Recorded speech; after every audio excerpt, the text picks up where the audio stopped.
ভারতবর্ষের অন্তত 14টা রাজ্যে কোনো না কোনো জঙ্গিদের গতিবিধি, করিডোর, বাসস্থান এর অস্তিত্ব পাওয়া গেছে 14টা রাজ্যে, এবং তার মধ্যে কিন্তু বিজেপি শাসিত রাজ্যও রয়েছে, এগুলো ভুলে যাবেন না। সে কাঁকসায় ভূমিষ্ঠ হলো, হাসপাতালে বা নার্সিংহোমে ভূমিষ্ঠ হয়েই সে দুম করে জঙ্গি হয়ে গেল, এরকম তো কিছু ঘটেনি।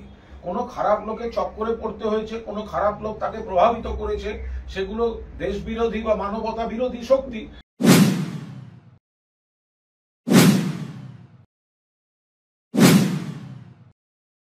গতকাল কাকসায় জঙ্গি সন্দেহে এক কম্পিউটার সায়েন্সের স্টুডেন্টকে গ্রেপ্তার করেছে রাজ্য পুলিশের এসটিএফ, এবং রাজ্য পুলিশের এসটিএফ যেটা বলছে যে বাংলাদেশের একটা নিষিদ্ধ জঙ্গি সংগঠন তার মডিউল বাংলায় বসে চালাচ্ছিল এই ছেলেটি, এবং এছাড়াও আরো বাংলায় একাধিক জন জড়িয়ে রয়েছে।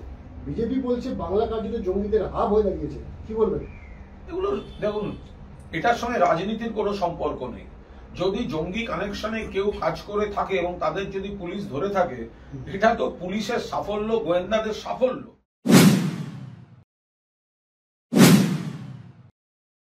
বিজেপি, সিপিএম বা বাকিদের যে মনে রাখবেন, বহু যুগ আগে থেকে যখন বাংলায় অন্য দল শাসন করত, অন্য দল সরকার পরিচালনায় ছিল, তখন থেকেই কিন্তু জঙ্গিদের করিডোর হয়েছিল বাংলা। আমরা দেখেছি কিভাবে আরডিএক্স বিস্ফোরণ হয়েছে বউবাজারে। আমরা দেখেছি অসমের জঙ্গিদের কাছে যাওয়ার পথে বরানগর থেকে ধরা পড়েছিল আরডিএক্স বোঝাই ট্রাক।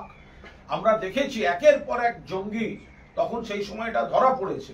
তো এখন সেটা অনেক কমেছে কমেছে কমেছে, এবং সেখানে যদি কেউ কোনোভাবে কোনো কানেকশনে যুক্ত থাকেন, প্রথম কথা সীমানা পাহাড়ের দায়িত্ব হচ্ছে কেন্দ্রীয় সরকারের, বিএসএফ এর, ওটা রাজ্য পুলিশ করে না। তারপরেও যদি ওই দিক থেকে এসে কেউ কিছু করে এবং রাজ্যের পুলিশ যদি ধরে থাকে, এটা 100% পুলিশের কৃতিত্ব। আর বিজেপি মনে রাখবেন, লোকসভায় আপনাদের, সংসদে আপনাদের কেন্দ্রীয় স্বরাষ্ট্রমন্ত্রীর, আপনাদের দপ্তরে স্বরাষ্ট্রমন্ত্রকের দপ্তরের যে স্টেটমেন্ট, তাতে বলা আছে ভারতবর্ষের অন্তত 14টা রাজ্যে, ভারতবর্ষের অন্তত 14টা রাজ্যে কোনো না কোনো জঙ্গিদের গতিবিধি, করিডোর, বাসস্থান এর অস্তিত্ব পাওয়া গেছে 14টা রাজ্যে, এবং তার মধ্যে কিন্তু বিজেপি শাসিত রাজ্যও রয়েছে, এগুলো ভুলে যাবেন না।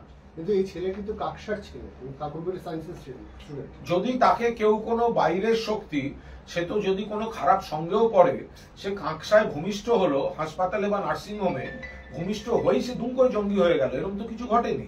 কোনো খারাপ লোকে চক্করে পড়তে হয়েছে, কোনো খারাপ লোক তাকে প্রভাবিত করেছে, সেগুলো দেশ বিরোধী বা মানবতা বিরোধী শক্তি। পুলিশ সেই নেটওয়ার্ক গুলো থেকেই তো তার সন্ধান পেয়েছে। পুলিশ তো ভালো কাজ করেছে, পুলিশ তো ধরছে। সে যেখানকারই বাসিন্দা হোক, তাকে যারা ইনফ্লুয়েন্স করেছে তারাই তো আসল শক্তিটা। তো সেখান থেকে যদি পুলিশ এবং রাজ্য পুলিশ এবং গোয়েন্দারা সেটাকে ধরে, সে তো পুলিশের ভালো কাজ।